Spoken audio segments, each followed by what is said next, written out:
अभी मेरे पास टोरंटो कपड़े सिल कर गए हैं, America, Canada, England, okay, Italy, Dubai. तो ये समझिएगा ऐसा है कि जैसे कि हम दिल्ली चले गए, दुबई वाले, सऊदी अरब वाले तो रोज़मर्रा ही सिलवाते रहते हैं। लेकिन यहाँ अच्छे बिजनेसमैन हैं बुलंदशहर में, अच्छे लोगों के कारोबार हैं, तो इसी तरह से उनके बच्चे जैसे विदेश नौकरी कर रहे हैं तो वो सिलवा कर मुझसे ही ले जाते हैं।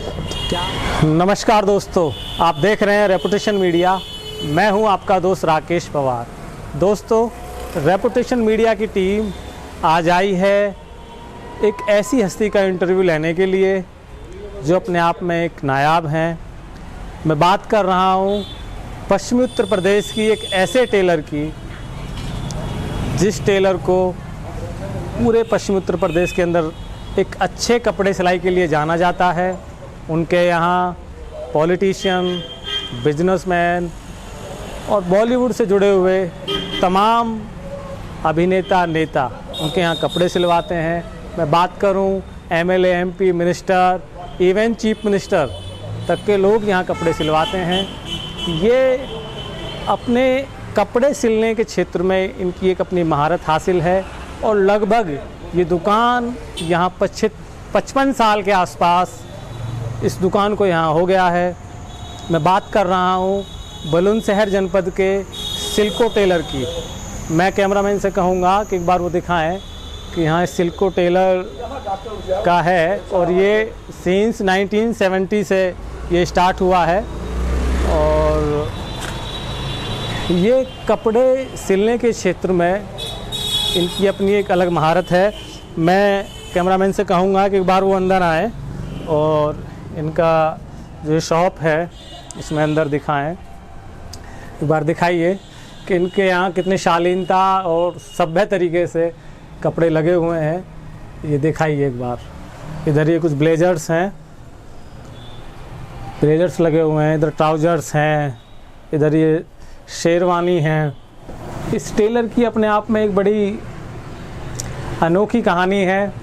अभी हम लोग जो यहाँ के ऑनर हैं इफ्तिकार भाई, उनका भी बैठकर इंटरव्यू करेंगे और वो हमें इस टेलर के क्षेत्र में जो उनका योगदान रहा है, जो जर्नी रही है, उन सब बातों को अभी हम लोग उनसे बात करेंगे, उनकी पूरी लाइफ की जर्नी और टेलरिंग के क्षेत्र में जो यहाँ तक का उनका सफ़र रहा है उन पर बात करेंगे। दर्शकों, हमने आपको बताया सिल्को टेलर के बारे में कि सिल्को टेलर पश्चिमी उत्तर प्रदेश का जाना माना एक ऐसा संस्थान है जहाँ पर कपड़े के जो शौकीन लोग हैं वो सब लोग इन्हीं के पास यहाँ कपड़े सिलाते हैं, चाहे वो पॉलिटिशियंस हों, कॉरपोरेट्स हों या कपड़े के पहनने वाले शौकीन लोग हों। और ये सिलसिला लगभग 50 से 55 साल से चल रहा है। ये सिल्को टेलर अपने आप में एक नायाब टेलर हैं और पश्चिमी उत्तर प्रदेश में जो भी कपड़े के शौकीन हैं सिलाने के, वो मैक्सिमम लोग इनके यहाँ आकर कपड़े सिलाते हैं। और आज जो यहाँ काम कर रहे हैं वो सिल्को टेलर के जो ऑनर रहे हैं उनके बेटे हैं, यानी सेकंड जनरेशन के लोग अभी यहाँ काम कर रहे हैं। तो मेरे साथ हैं सिल्को टेलर के बेटे इफ्तिकार भाई, वही आज इस पूरे काम को यहाँ संभाल रहे हैं, देख रहे हैं। तो आज हम बात करेंगे सिल्को टेलर के इतिहास के बारे में और इफ्तिकार की फैमिली और उनका जो जीवन का पूरा परिचय है, उन सब तमाम बातों पर आज उनसे चर्चा करेंगे। तो आइए बात करते हैं इफ्तिकार भाई से। इफ्तिकार भाई नमस्कार। नमस्कार। कैसे हैं आप? शुक्र। आपका तो मैं पश्चिमी उत्तर प्रदेश बोल ही रहा हूँ, लेकिन विभिन्न प्रदेशों के लोग आपके यहाँ कपड़े सिलाते हैं जैसा मैंने सुना है। तो इस सिल्को के इतिहास पर भी हम बात करेंगे। पहले हम लोग बात करते हैं आप ही से कि आपका जन्म वो कहाँ हुआ? बुलंदशहर। बुलंदशहर जनपद में ही आपका जन्म हुआ। तो आप कितने भाई बहन हैं? 6 भाई हैं, 1 बहन है। तो आपका कौन सा नंबर है? दूसरा। दूसरे नंबर के हैं आप।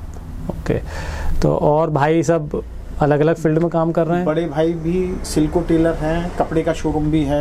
ओके, तो बड़े भाई कहाँ टेलरिंग करते हैं? वो भी बाहर यहीं बुलंदशहर में ही। ओके ओके, बुलंदशहर में ही जी है। हाँ, जी हाँ। तो कपड़े का शोरूम भी है। कपड़े का शोरूम। और आपके जो 4 भाई अलग हैं? 4 भाई, एक हमारे इकरार भाई हैं और इजहार भाई हैं, वो दृश मेडिकेयर के नाम से पॉलीक्लिनिक चलाते हैं। ओके।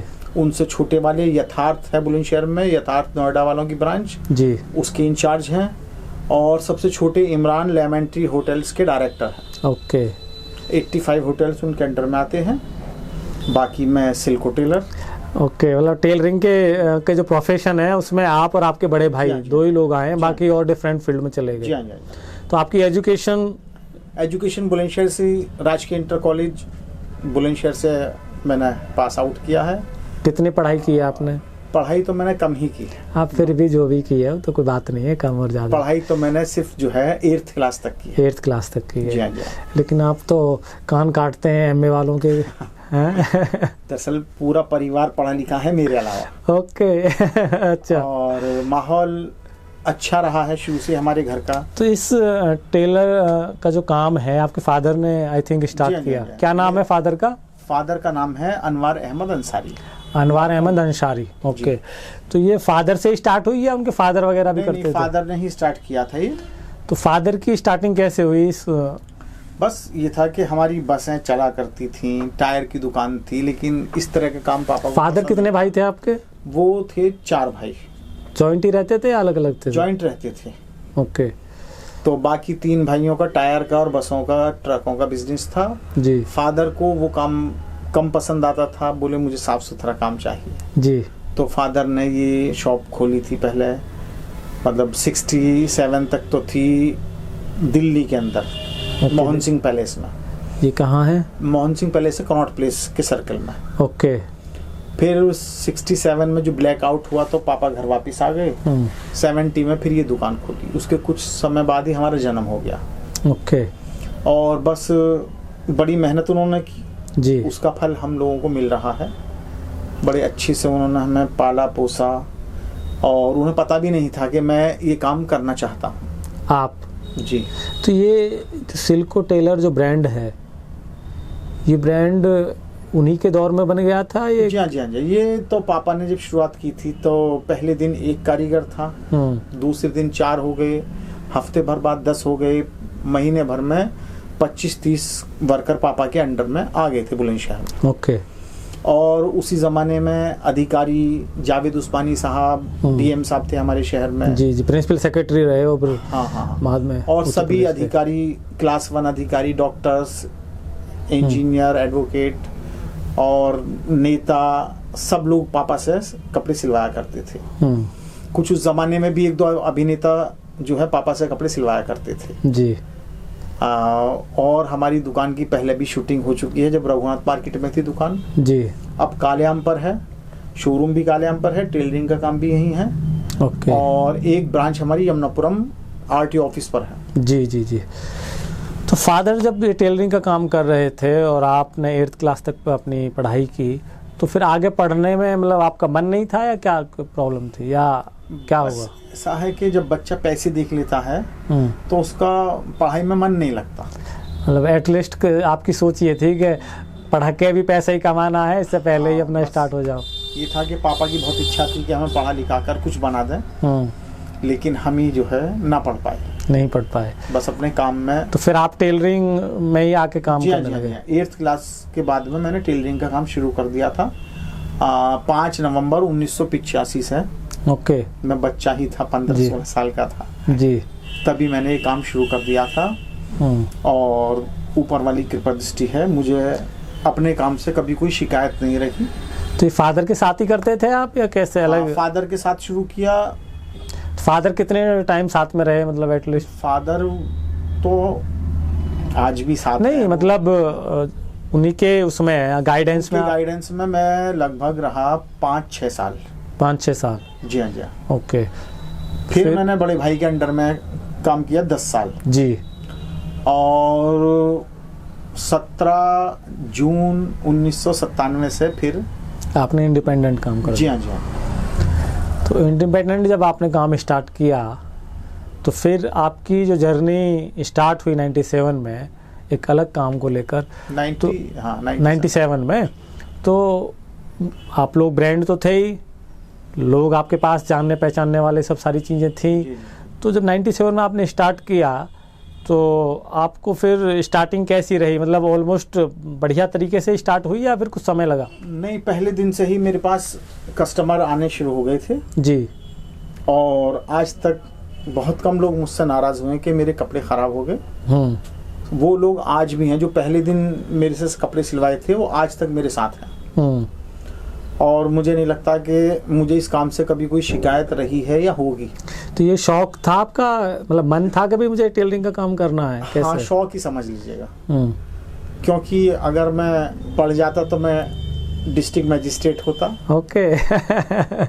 और अगर मैं बॉम्बे गया होता तो मैं किशोर कुमार होता। अच्छा।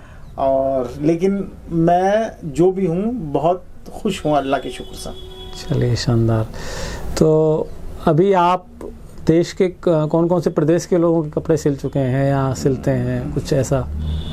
मैं तो भारत का कोई भी प्रदेश ऐसा शायद नहीं होगा, चाहे नॉर्थ ईस्ट हो, कैलकाटा वगैरह, गैंगटॉक, और मतलब सभी जगह से, कि मद्रास में जो बुलंदशहर का टच, जिन लोगों का भी बुलंदशहर से टच है ना, वो लोग हमसे कपड़े सिलवाते हैं। ओके। और कुछ फॉरेनर्स भी मुझसे कपड़े सिलवाते हैं, जैसे कि बुलंदशहर में कुछ अच्छी फैमिली हैं, पढ़ी लिखी हैं, तो वो लोग विदेश जाते हैं, उनके कपड़े लोग देखते हैं, फिर वो कहते हैं भाई हमारी भी स्टिच कराइएगा। तो अभी मेरे पास से टोरंटो कपड़े सिल कर गए हैं, America, Canada, England, Italy, Dubai. तो ये समझिएगा ऐसा है कि जैसे कि हम दिल्ली चले गए, दुबई वाले, सऊदी अरब वाले तो रोज़मर्रा ही सिलवाते रहते हैं। लेकिन यहाँ अच्छे बिजनेसमैन हैं बुलंदशहर में, अच्छे लोगों के कारोबार हैं, तो इसी तरह से उनके बच्चे जैसे विदेश नौकरी कर रहे हैं तो वो सिलवाकर मुझसे ही ले जाते हैं कपड़े। तो क्या क्या स्पेशलाइजेशन है आपका, मतलब लोग सिलवाते हैं, क्या ऐसी खूबी है? बड़े भाई ने एक स्लोगन जो है दिया था, where tailoring is an art.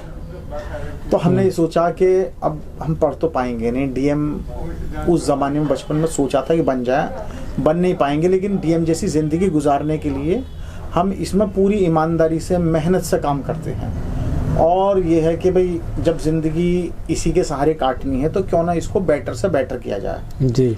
तो हम रोज़ अपने काम में कमियां तलाश करते हैं और बेहतर से बेहतर काम करने की कोशिश करते हैं। कस्टमर हमारे हमसे खुश रहते हैं, तो अगर हमारे कस्टमर हमसे खुश हैं तो हमारे काम में कभी भी कोई कमी नहीं आएगी। अच्छा, ये बताओ कि आपके फादर दिल्ली में टेलरिंग का काम करते थे, तो बचपन में परिस्थितियाँ कैसी थी? मतलब बचपन में पारिवारिक जो परिस्थितियाँ थी, फाइनेंशियल या उस तरीके की चीज़ें? वो सब कुछ बहुत बढ़िया थी, बचपन से आज तक सब कुछ बढ़िया है। बचपन में तो ये कंडीशन थी हमारी कि हमारे बाल भी घर फ्राइडे के फ्राइडे सैलून वाला घर आया करता, हमारे पैर के नाखून, हाथ के नाखून काटने के लिए भी घर आते थे।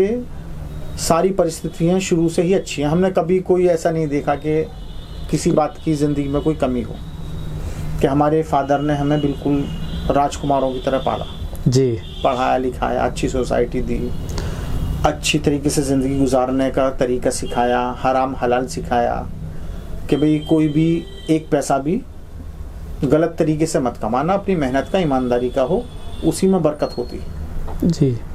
तो जो भाई वगैरह हैं सबकी शादियां हो गई? जी हाँ, सबकी शादियां हो गई। सिस्टर कौन से नंबर की हैं? सिस्टर हैं मुझसे बड़ी। आपसे बड़ी? भाई से छोटी। हाँ। ओके, तो उनकी कहाँ है ससुराल? यहीं बुलंदशहर में है, मूनलाइट कॉर्पोरेशन के नाम से हमारी बहन साहब का बिजनेस है। Okay, moonlight. जी हाँ, मूनलाइट। तो बड़ी हैं तो उनके बच्चे बड़े हो रहे हैं सब। तो आपकी शादी कहाँ से हुई? मेरी शादी है बुलंदशहर से। पास में मार रहे हो आज। तो आप पे कितने बच्चे हैं? मेरे 3 बच्चे हैं। तो क्या कर रहे हैं बच्चे अभी? बेटा मेरा इंजीनियर है, जॉब में है। मेरी बेटी एक ड्यू से पास आउट है, ग्रेजुएशन करी थी उन्होंने गार्गी से, पोस्ट ग्रेजुएशन करी थी मिरिंडा हाउस से। ओके। और अभी मैंने दोनों बेटियों की शादी कर दी। चलिए, बहुत शानदार। तो एक बेटा और 2 बेटियां हैं? जी हाँ, जी हाँ। तो बेटा अभी शादी नहीं? जी हाँ, जी हाँ, वो जॉब में है अभी, कुछ और कहीं MBA करेगा, उसके बाद में फिर उसकी शादी करेंगे। अच्छा, ये जो आपने सल्तनत बनाई है इसको कौन देखेगा?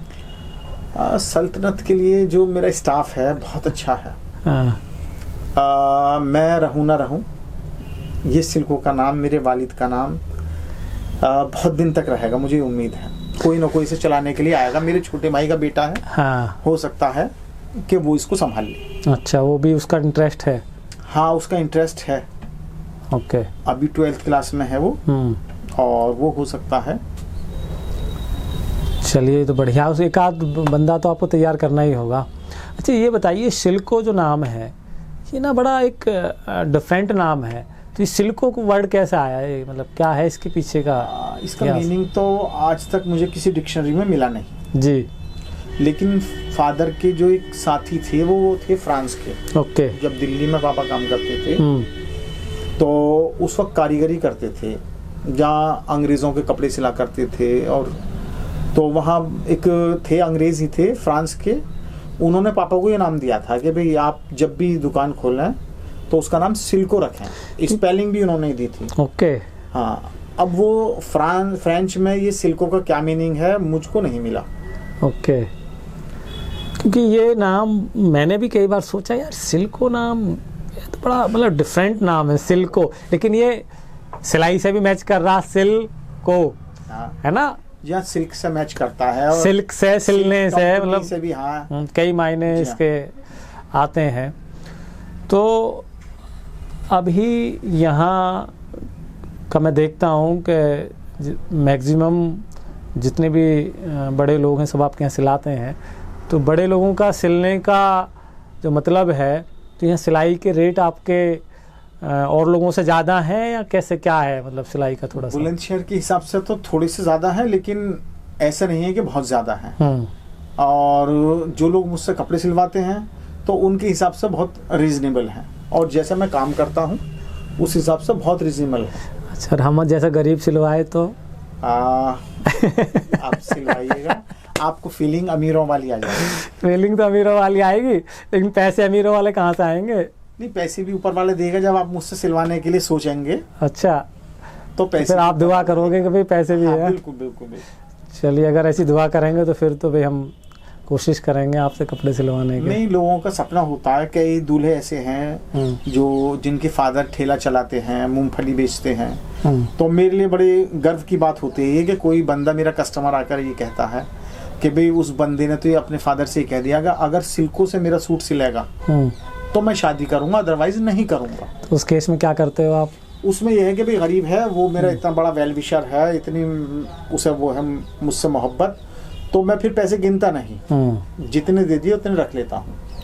अभी बॉम्बे से 2-3 महीने पहले मेरे पे कॉल आई थी जी कि बचपन से मेरे बेटे की उम्मीद ये है कि मैं सिल्को का सिला सूट पहनूं। ओके।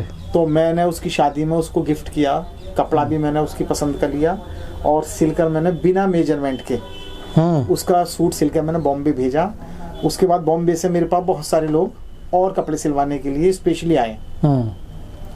और जो ये मेरे पीछे सूट टंगा हुआ है ये भी बॉम्बे वालों का है। जी जी।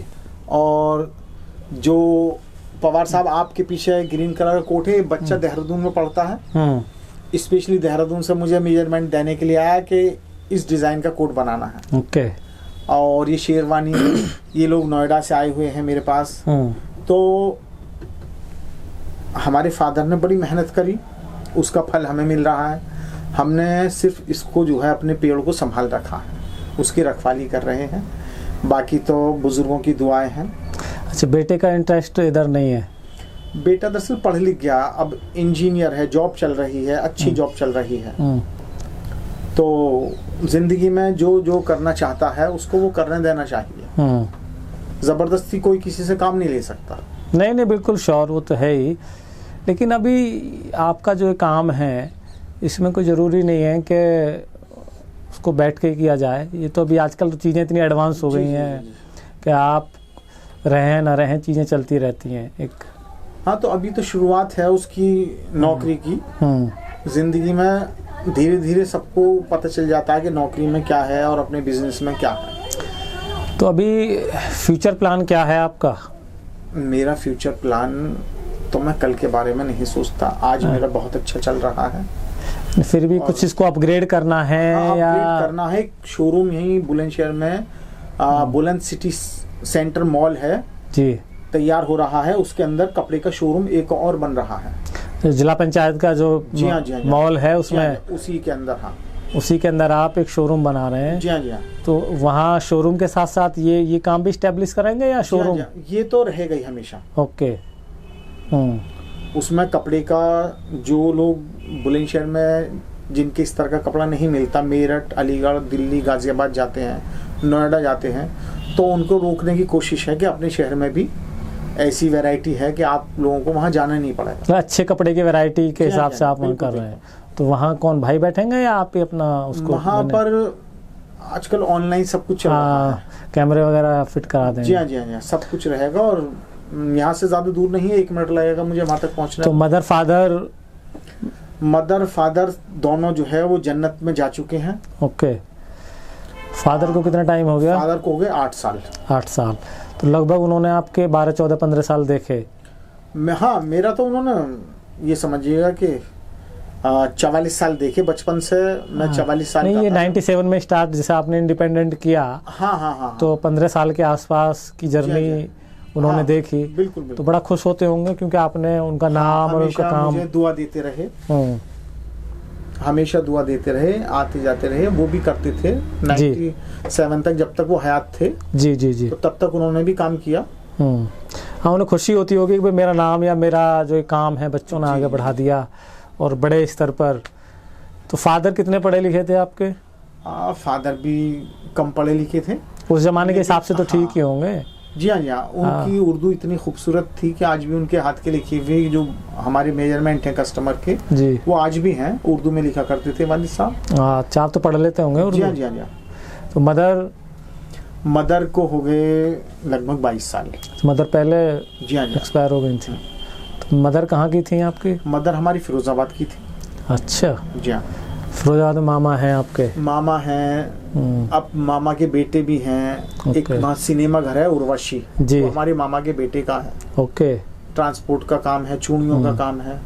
तो ऊपर वाली कृपा दृष्टि है। वैसे मैंने एक चीज़ देखी है, मेरे भी बड़े दोस्त फ्रेंड्स मुस्लिम्स हैं, ये अंसारी जो गोत्र है या अंसारी जो आपके, ये सब बिजनेस क्लास लोग ही हैं क्या? वेल, बिजनेस में बहुत पढ़े लिखे भी होते हैं। हमारे उपराष्ट्रपति जी रहे हैं। हाँ, हामिद अंसारी साहब। और हम लोगों में जब देश आज़ाद हुआ तो हम पे पीछे मुड़ने के लिए कुछ भी नहीं था, देखने के लिए।